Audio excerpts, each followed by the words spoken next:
Selamat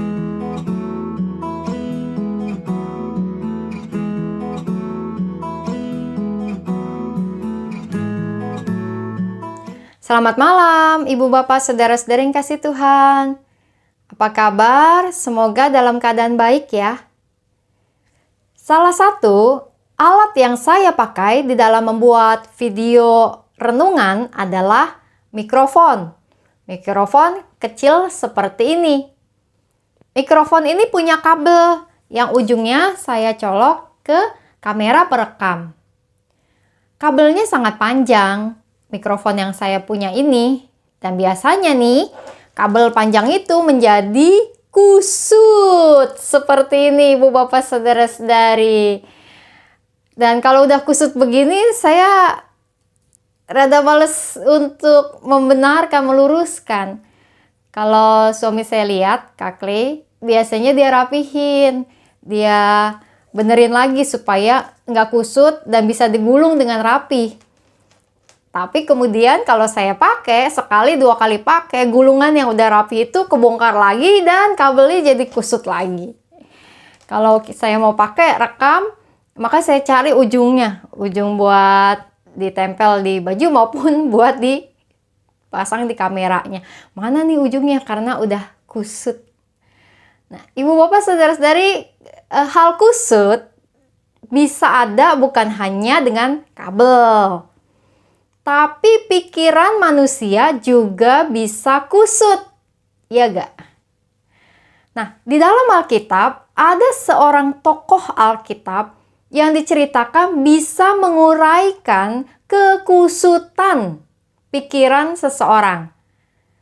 Apakah Ibu Bapak, Saudara-saudari bisa menebak siapa tokoh Alkitab itu?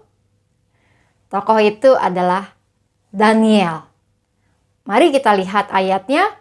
Di Daniel pasal 5 ayat 12.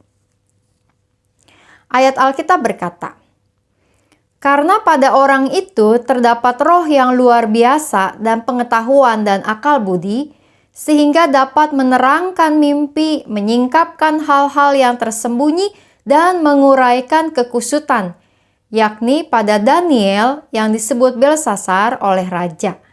Baiklah, sekarang Daniel dipanggil dan ia akan memberitahukan maknanya." Nah, cerita Alkitab ini adalah tentang Raja Belsasar yang saat itu melihat tulisan tangan di dinding. Lalu dia memanggil setiap para ahli nujum, para penafsir mimpi untuk menerjemahkan tulisan itu dan tidak ada yang bisa memahami. Sehingga kemudian kusutlah pikiran sang raja. Dia sampai pucat, dia bingung dengan apa makna dari tulisan di dinding istananya. Lalu kemudian permaisuri datang kepada raja dan bercerita tentang seorang bernama Daniel. Sebagai seorang yang mendapatkan hikmat dari Tuhan untuk bisa menguraikan mimpi, menguraikan kekusutan. Nah, Ibu Bapak, Saudara-saudari yang dikasih Tuhan, kita tahu dengan cerita Daniel bahwa kemudian Daniel bisa menerjemahkan tulisan di dinding kerajaan pada waktu itu, Mene, Tekel, Ufarsin. Daniel bisa menerjemahkan itu bagi raja karena dia punya hikmat yang Tuhan berikan. Nah, Ibu Bapak, Saudara-saudari, di dalam kehidupan kita ada banyak kekusutan-kekusutan pikiran kita yang perlu juga diuraikan. Dan terkadang kita membutuhkan orang lain untuk menolong kita menguraikan pikiran kita supaya nggak kusut. Ya, kadang-kadang kita bisa mungkin menguraikannya sendiri ketika kita menuliskan apa yang jadi inti persoalan, apa yang mempengaruhinya, dan apa tujuan atau harapan yang kita miliki untuk menyelesaikan kekusutan itu. Sebabnya apa, penyebabnya apa, kita bisa kemudian mungkin menuliskan dan menguraikannya. Nah, namun kita juga tahu bahwa sumber hikmat di dalam hidup kita adalah Tuhan. Sekusut apapun pikiran kita. Ketika kita mohon Tuhan memberikan kepada kita kemampuan dan ketenangan, maka kita bisa menguraikan kekusutan itu. Nanti kalau udah terurai, sudah pikiran kita sudah lurus, sudah rapi, mungkin dalam perjalanan waktu kita berpikir lagi tentang banyak hal, bisa kusut lagi. Maka ya kita minta Tuhan lagi untuk membantu kita menguraikan kekusutan kita. Supaya kita bisa mendapatkan damai sejahtera, ketenangan, dan kehidupan kita menjadi terasa lebih baik. Jadi jika ada pikiran-pikiran yang sedang membuat ibu bapak saudara-saudari kepalanya kusut saat ini, mari mengingat kita punya Tuhan yang pernah memberikan Daniel hikmat untuk menguraikan kekusutan.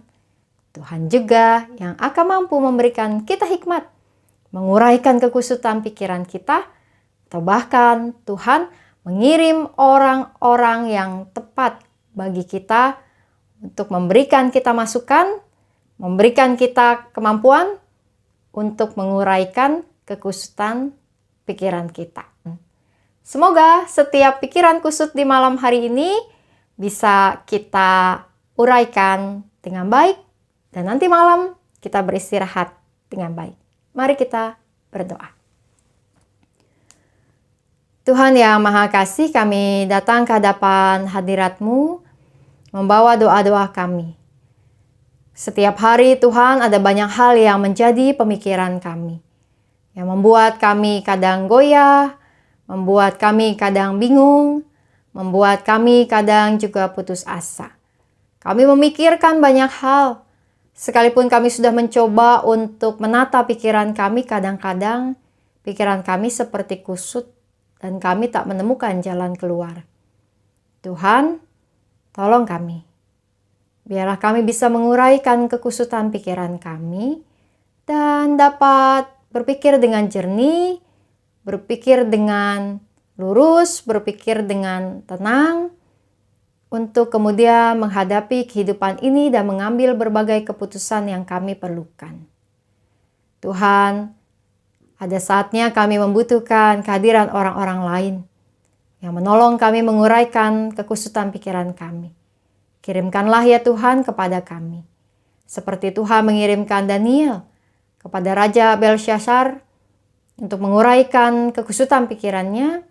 Tuhan, kirimkanlah kepada kami orang yang tepat untuk menolong kami. Kami berdoa ya Tuhan untuk berbagai kehidupan yang kami jalani ke depan. Kami mau terus percaya bahwa Engkau beserta dengan kami. Engkau ada, Engkau memberikan hikmat dan kekuatan-Mu bagi kami. Dan pada akhirnya kami percaya bahwa damai sejahtera Engkau limpahkan bagi setiap kami. Kami berdoa untuk umat-Mu yang sedang bergumul di dalam kondisi kesehatan mereka, Pak Hartono, Bu Damayanti, juga saudara-saudari kami yang lain di dalam pergumulan kesehatan mereka. Kami berdoa, ya Tuhan, juga untuk setiap umat-Mu yang sedang bergumul dengan kondisi pekerjaan atau usaha di masa ini, dengan kondisi kehidupan keluarga, dengan juga kondisi pelayanan yang dijalani dalam berbagai setiap langkah-langkah kehidupan umat-Mu. Besertalah Tuhan. Kami berdoa untuk rencana peneguhan pernikahan Khairil esok hari. Kami berdoa untuk rencana pelantikan badan pelayanan jemaat di hari Minggu. Kiranya semua berjalan dengan baik dan lancar. Tuhan berkati setiap tim-tim pelayan ibadah dan juga tim digital di dalam melakukan berbagai hal. Kami berdoa ya Tuhan di malam hari ini, biarlah kiranya kami dapat beristirahat dengan baik, beristirahat dengan tenang, dan esok hari kami akan sambut hari yang baru, menjalaninya bersama dengan Tuhan. Hanya dalam nama Tuhan Yesus kami berdoa. Amin. Selamat menikmati malam hari ini dan semoga Tuhan memberikan ketenangan pikiran bagi setiap kita dan salam 3S. Sehat, semangat, dan sukacita. Tuhan memberkati.